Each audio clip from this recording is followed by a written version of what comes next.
Hi guys, I'm back. I know it's been a minute. I've tried several times now to record a video, and I planned it out and everything, but just the timing never worked out. Too many things just keep happening and they don't stop happening. Smash Mouth was right. And they don't stop coming, and they don't stop coming, and they don't stop coming. Today, I thought we could do a shorter video and talk about the rock cycle. So I mentioned last video, I think 2 weeks ago, I'm actually in school to become a geologist, so I'm studying geology. So I had the idea during that video to make a video about the rock cycle. So not everybody knows it, and it is a little tricky, but once you get it, it makes so much sense and it's really easy. But pictures like this, little diagrams like this, they make a part of my daily life now. So we're gonna get into that. First, I did want to explain I did change my username. I used to be ASMR0, now I'm ASMR Citrine. I don't know if I'm gonna keep it or not. I just knew that 0 just wasn't the right move though. I made the channel ASMR0, made that channel name years ago, pre-pandemic. I think the oldest video on my channel is 5 or 6 years old. It was 2018, 2019. And I named it ASMR0 after zero waste, the zero waste movement and reduce, reuse, recycle kind of thing. But I don't want to focus solely on that. So I just changed it to a name of a crystal that works very well with Sagittarius. That's my zodiac sign. And just because I thought it sounded pretty, it kind of flowed. ASMR Citrine. So you can call me Citrine or whatever, but I did change it. I might change it to something else, but we'll see. For right now, that's what it's staying. So let's talk about the rock cycle. Probably just spend 10, maybe 15 minutes talking about that. So this is the rock cycle, which is a continuous process that happens within the Earth that forms, alters, and, as this says, reforms rocks. And there's 3 big sections. And that is, of course, the types of rock. So there are 3 types of rocks on this planet. And they are igneous rocks, sedimentary rocks, and metamorphic rocks. And because it's a cycle, there's not really 1 step to 2 step kind of thing. It's all continuous and everything can turn into one another, kind of. But we'll get into it. I won't get too into the nitty gritty. I don't want to make it too over everyone else's heads. Because like I said, I am getting an education in geology, so there's a lot more to it than just these. But so our first step typically is considered the first step. As I said, though, it is a cycle. It's not like a 1, 2, 3 kind of thing. But we're going to start with igneous rocks. Igneous rocks come directly from the cooling of magma or lava.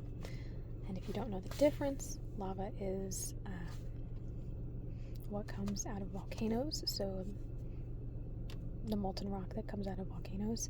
And magma is what is still inside the volcano, within the chamber, beneath the volcano, and within the volcanic neck. As volcanoes die out, that can solidify within the volcano, and then these sides of the volcano can erode away. That was quite loud. The sides of the volcano can erode away. And the igneous rock, that is the solidified magma that was in the neck of the volcano, can be left behind. And that's how we get things like Devil's Tower out in is it Wyoming? I think it's Wyoming. If you're not familiar with it, I do recommend Googling it because it is absolutely insane. And there's some other places too, and oftentimes they are sacred indigenous spots here in the United States. But we'll get to that too, different time. So igneous rock can stay as igneous rock, or it can be pushed down, let's say, through plate tectonics. One plate crosses over the other, forces the other one down. That can force it back towards under the crust and into the earth, which is where it'll be superheated again and turned into magma. It could come out again at some point as lava, or can grow into a volcano as magma and then go from there. Another thing that can happen to igneous rocks is that heat and pressure, but not melting, just heat and pressure, can create metamorphic rock. Metamorphic, of course, metamorphosis, like a butterfly, they change. And there's a few different ways that metamorphic rock can be made, but it's typically heat and pressure. A chemical change can also occur. If it heats too much, if that metamorphic rock heats too much, it does become magma again, like it gets pushed down to the center of the earth. But with heat and pressure, igneous rock can become metamorphic rock, and so can sedimentary rock, but we'll talk about that in a second. Now, both metamorphic and igneous rock can experience something called weathering once they are on the Earth's surface. So weathering, or erosion, is whenever it rains and the rock melts away, basically melts away. Wind chipping away at it slowly, like you've seen pictures of the Grand Canyon or rivers left behind, or like what the paths that rivers take. That is erosion. I mean, if you step outside into your garden or on a sloped surface after really heavy rain, like you'll see the tracks in the mud, and that's just small scale erosion. Major scale erosion is what will take metamorphic or igneous rock and turn it into sediment. Sediment, of course, is gravel pieces, little microscopic fragments, big chunks, boulders. It can be any size, any shape, and they're typically going to be made of igneous and metamorphic rock. But sedimentary rock can also erode back into sediment. So, from sediment, we get the process of lithification, which is where sediment compacts or cements back into another rock. And so these are big. Think about like concrete in like a city. You might see, as it gets chipped away, you might see bigger chunks of rock within the concrete. That mixture of concrete that holds it all together is also made up of those bigger chunks. They take up more space, meaning you have to use less of the adhesive, I guess we'll call it, part of the cement. It's very interesting how in many ways that cementation and compaction can occur. Compaction, of course, can occur from other boulders falling on it. Plate tectonics, once again, one goes under, one goes over. All kinds of things like that. I mean, if you take a handful of mud and you squeeze it really tight and it hardens up and turns into a little like palm-shaped container, palm-shaped thing of mud, you get what's called basically a mudstone. Same thing with sand. Over years and years and years, that sand, all those fine grains from the beach can get pushed down and they compact together and they become sandstone. So sandstone is a sedimentary rock. If you ever play Minecraft, that's where the idea comes from. It comes from the rock cycle. So these are, like I said, really surface level easy. But sedimentary rock can become metamorphic rock through heat and pressure. Sedimentary rock can technically become igneous rock if you were to take it and it got sunk into or under the Earth's crust and then later turns into magma or lava. But I mean, there's kind of some other steps that occur there. Like, for one, you'd probably get a metamorphic rock before you got an igneous rock, just because there's so many steps involved. You'd go from sedimentary to lava, so that's kind of not the same as going from one to the other. But that's kind of the gist of it. Like I said, I don't want to talk too much. I don't want to get too deep into it. I know it can get into a really confusing concept. But this is just a graphic I found online, by the way. It's not perfect. If I had remembered, I would have brought my textbook. One of my textbooks has a really good picture of the rock cycle that really explains it and details every possible thing that can occur to change things into one another. But it is what it is. I just found this on Google, printed it out. So, some examples that I can think of igneous rock would be, once again, if you ever played Minecraft, obsidian. Obsidian is an igneous rock. It's actually volcanic glass. Pumice, if you use a pumice stone, like on calluses, that is an igneous rock as well. That is very porous igneous rock that comes from lava, and obsidian also comes from lava. Marble and granite they're both igneous rock that come from magma as well.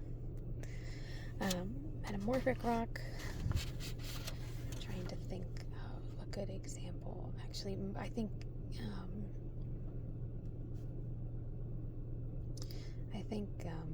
I said it before, granite is the best one. So granite's not igneous, but it is metamorphic. I'm pretty sure I'm not getting those mixed up. There's a lot of names that we have to remember in geology, and they're starting to run together. At some point, they just start to run together. But metamorphic rock, heat and pressure, that's kind of how you would get coal turning into diamonds, kind of. But diamond's a mineral. It's not really a metamorphic rock. It's a mineral. Minerals make rocks. Rocks do not make minerals. So minerals like quartz and salt and halite, not salt. Same thing, but that's the name for it in geology. So those would be minerals that would make up rocks. And there's a few different types of igneous rock too that they can further be classified into. But we won't get into that today. That is a lot.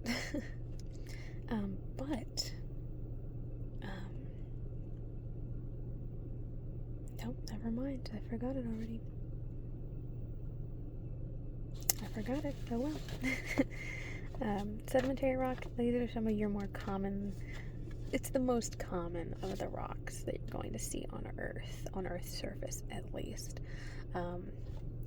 You've got like a specifically sandstone, like I said.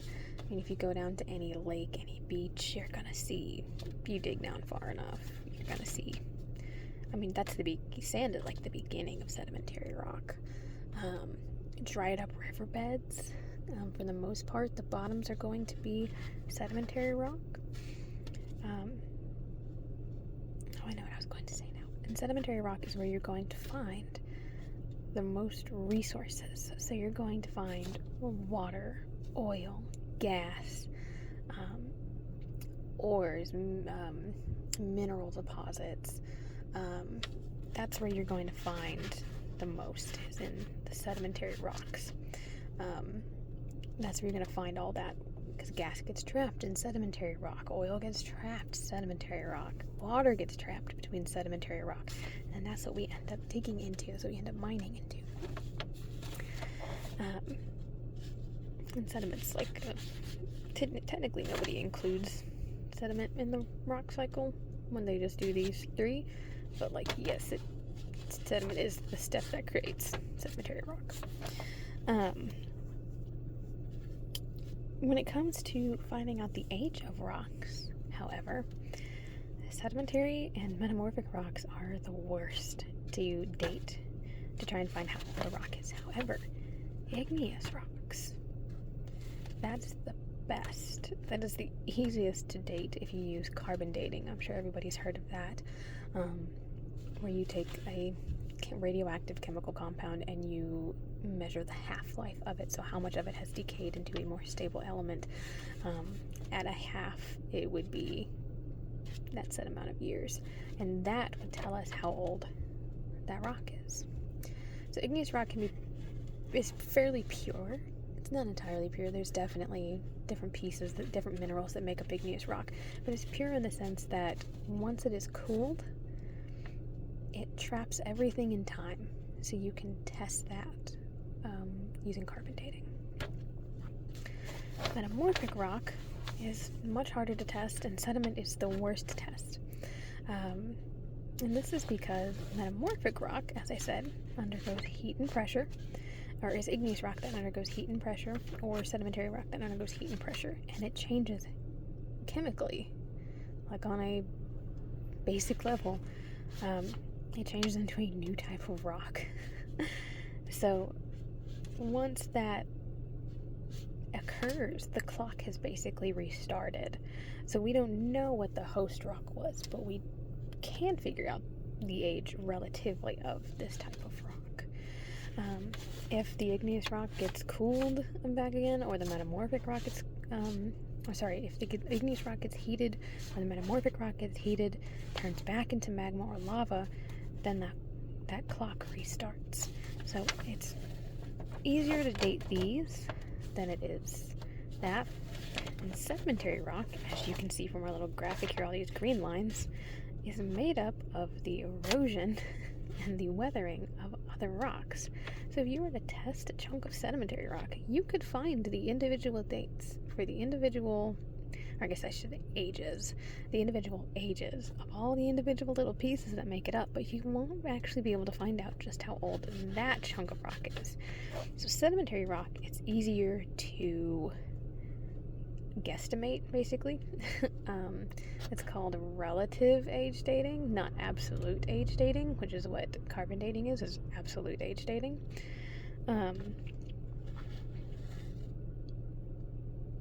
Relative age dating is just where we take some rules of geology and we take some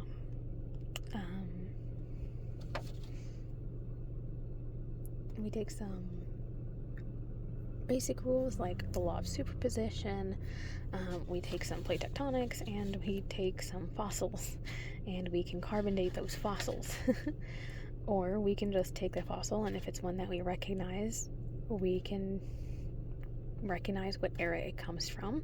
Say Jurassic, Triassic, somewhere in the Mesozoic era, for example. And then you would be able to tell how old the rock around it is. So it's more of a guesstimate when it comes to sedimentary rock, despite the fact that the majority of planet Earth is made up of sedimentary rock.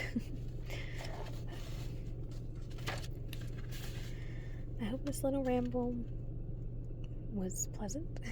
Maybe you learned something. Maybe I'm just on in the background while you work or try to sleep. Totally fine. Hopefully nothing was too loud. I am back in my car, as you can probably tell. I was going to sit outside, but there's just so much traffic coming down the road. And of course, house full of people again, so I figured I'd do this here. Plus, it takes so long to upload. It takes so long for me to upload, so it's just easier for me to upload starting in the middle of the day. So, I hope you learned something. If you have questions, do ask. I might not have an answer, but I could always try to find an answer. I could always go to my professor. I hope it all made sense, and I hope you have a great day, night, evening, a good sleep. And if you'd like, you can subscribe. If you want, after you subscribe, you can turn on notifications. Little inconsistent, but I'm working on it. Hopefully next Wednesday I can have another one, but I am going out of town this weekend, so there may be things I just can't get done this weekend that'll have to be done during the week, so I might have to push it off again. If you'd like to leave a like, leave a comment, absolutely, it is all encouraged. Hopefully I'll get a consistent posting pattern. But it's always rough at the beginning, isn't it? Till you get into the new habit. But I hope you have a good one.